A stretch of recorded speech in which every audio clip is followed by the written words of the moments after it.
പ്രവർത്തകരുടെ ഒരു സമ്മേളനം പണിക്കർ വിളിച്ചുകൂട്ടി. ആ സമ്മേളനത്തിന്റെ തീരുമാനപ്രകാരം 1947 തിരുക്കൊച്ചി ഗ്രന്ഥശാല സംഘം രൂപീകരിച്ചു. ഇതാണ് 1957 കേരള ഗ്രന്ഥശാല സംഘമായി മാറിയത്. ഇതിനിടെ സർക്കാരിൽ നിന്ന് പ്രത്യേക അനുവാദം വാങ്ങി പണിക്കർ മുഴുവൻ സമയ ഗ്രന്ഥശാല പ്രവർത്തകനായി.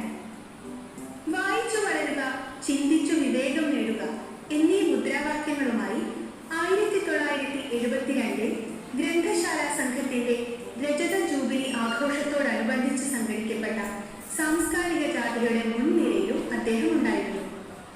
1970 നവംബർ ഡിസംബർ മാസങ്ങളിൽ പാറശാല മുതൽ കാസർഗോഡ് വരെ കാൽനടയായി നടത്തിയ ഈ സാംസ്കാരിക ജാഥ കേരള ചരിത്രത്തിലെ പ്രധാന ഏടുകളിലൊന്നാണ്.